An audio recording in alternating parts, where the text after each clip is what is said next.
Hello everybody, Twitch Nitro here, and today I have a survival build tutorial for you all.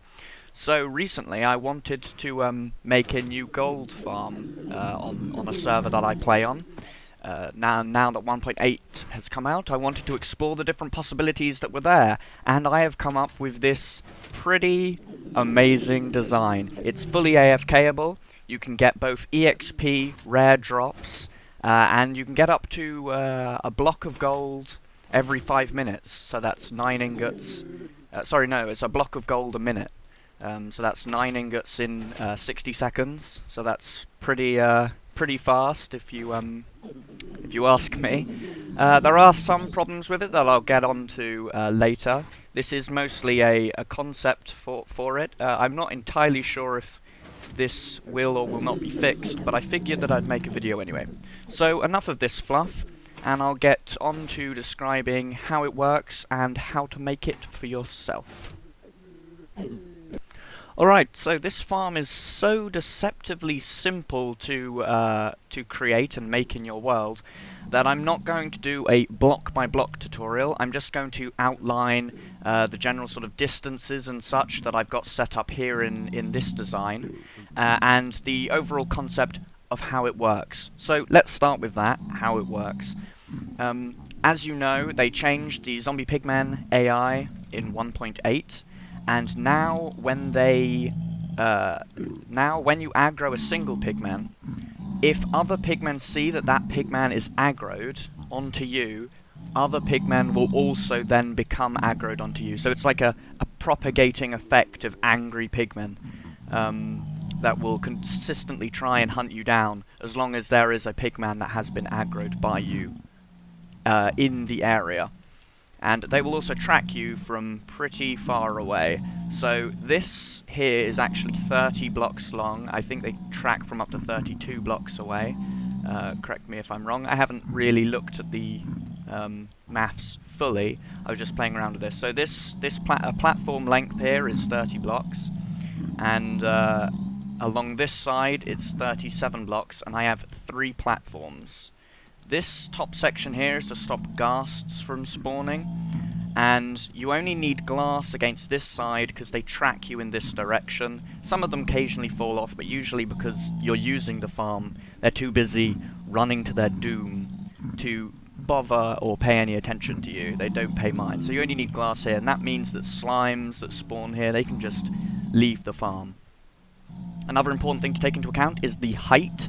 I am above the Netherrock ceiling. As you know, you can get above the Netherrock ceiling using ender pearls, boats, and other different things. You can get down from the Netherrock ceiling using portals, or killing yourself.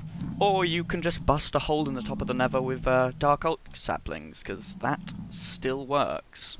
So yeah, we get super spawn rates up here because we don't need to care about anything that's below. This is in fact a test world, so there isn't anything below, but it wouldn't matter whether or not you built this or not.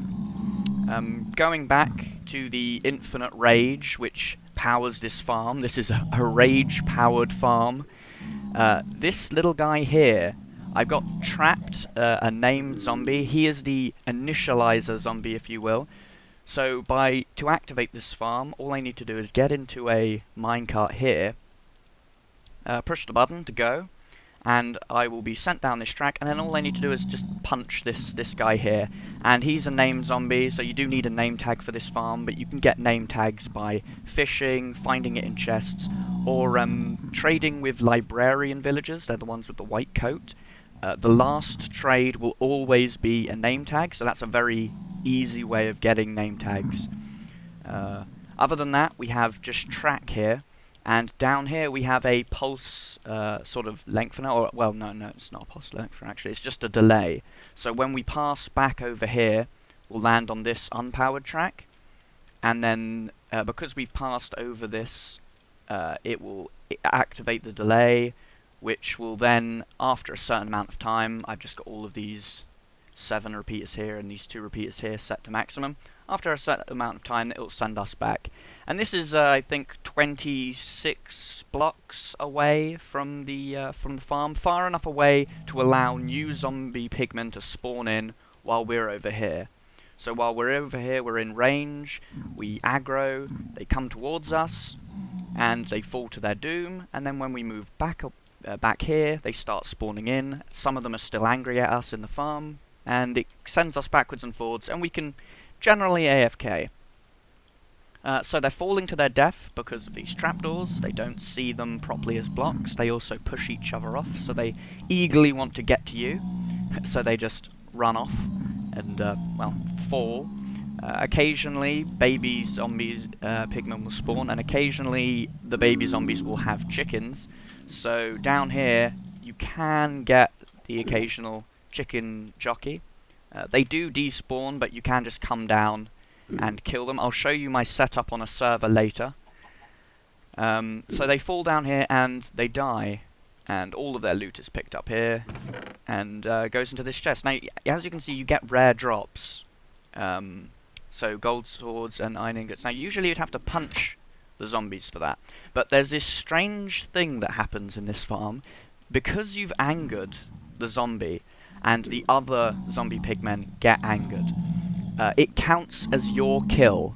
So it counts as a player kill when they fall to their death. It's like when you're doomed to fall by another player and it says their name in the death message. So all of these zombies are doomed to fall by you, and because of that, you do actually get the rare drops.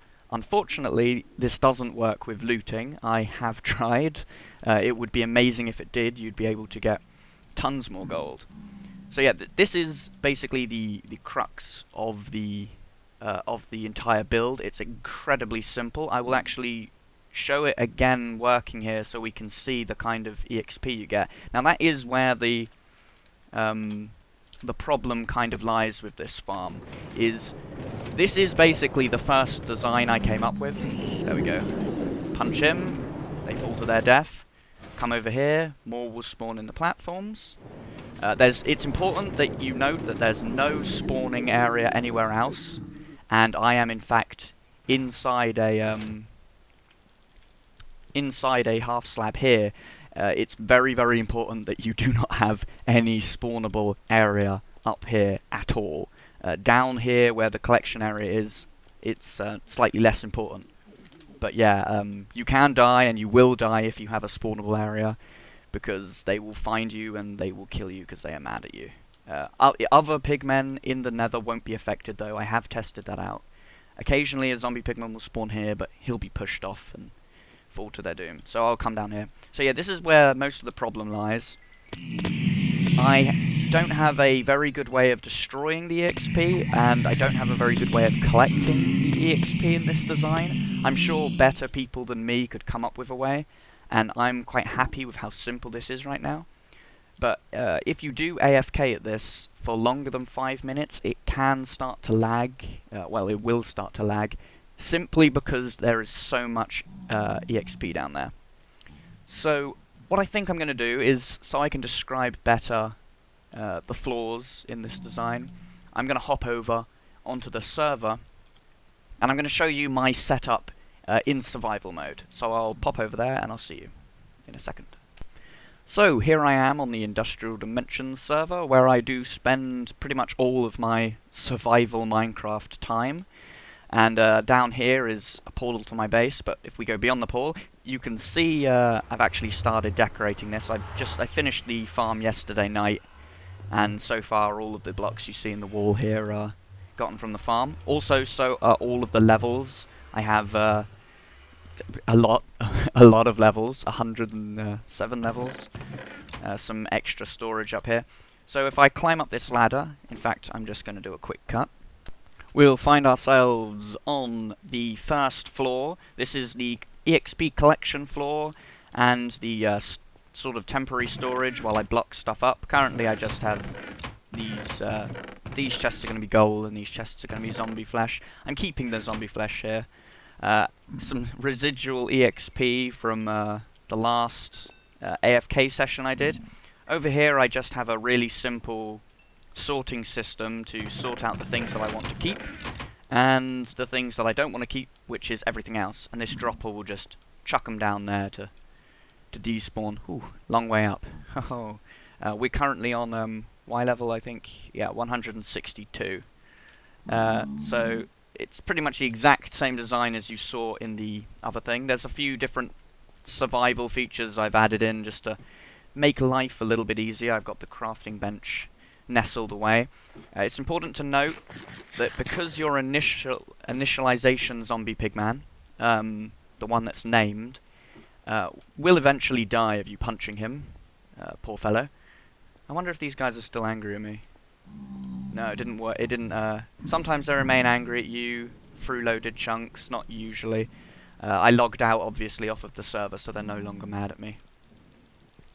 Yeah, this guy at the end here will eventually die, but you can just heal him, just sort of stand here, throw a damage 2 potion, and boom, he's healed.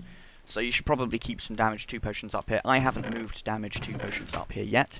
Another thing to remember is sometimes it won't work.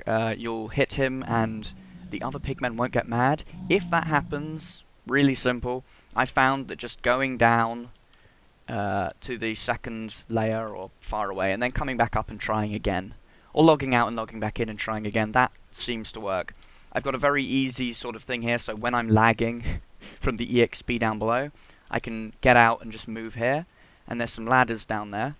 I've got a slime block for the last one, but here I have ladders. The reason I don't have a slime block is because for some reason they can spawn on slime blocks. I didn't think they could, but they can. And I want to get down here quickly, and then I sort of just run in this direction and collect the XP.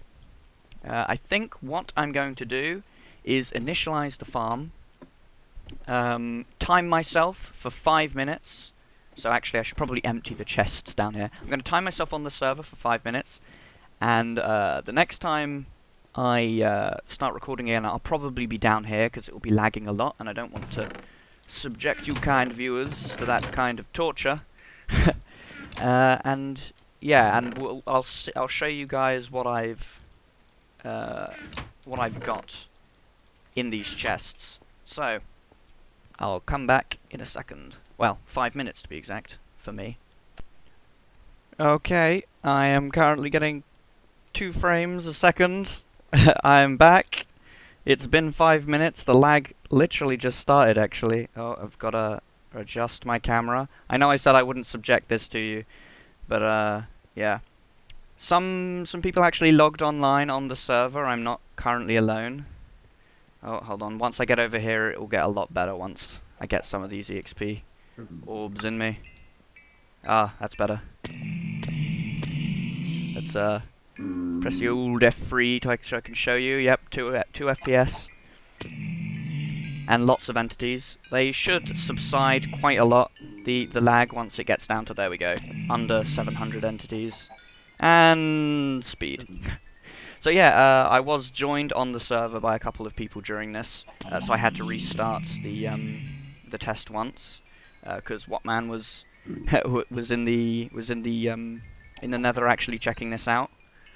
So this is what I got. Do I have any gold in my inventory? No, good. This is what I got from the test, and that also. Let's turn this into blocks. Also, I'm still collecting the mass amounts of EXP. So a few more important things to note. As I just said, if somebody logs on to the server and they're in the Nether down there, it's going to affect the rates. But if they're up here, then it's not going to hurt the rates at all. In fact, actually, one thing that I would say is if you had somebody down here collecting the EXP, and then someone up there being in the farm, aggroing the pigmen, that would be one way to make the most out of this farm and the EXP. Going to see if I can think of a better way of dealing with the EXP, because the fact that you it does limit the AFK ability of this farm quite a bit. So let's get these nuggets turned into gold. There we go. As I said, approximately 1 a minute. You get a little bit of cash over. Sometimes, very rarely, you get a couple under. But yep, overall, 1 gold block per minute. I'm going to add this to that walkway downstairs. I hope you've all enjoyed this tutorial episode. If you have any questions, I will be answering them as always in the comments.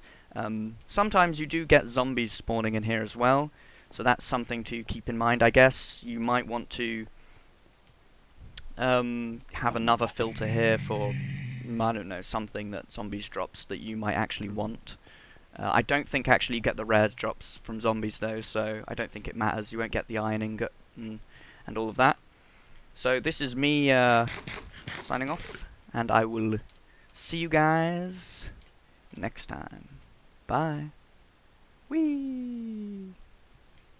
Whee! Ah, so much gold.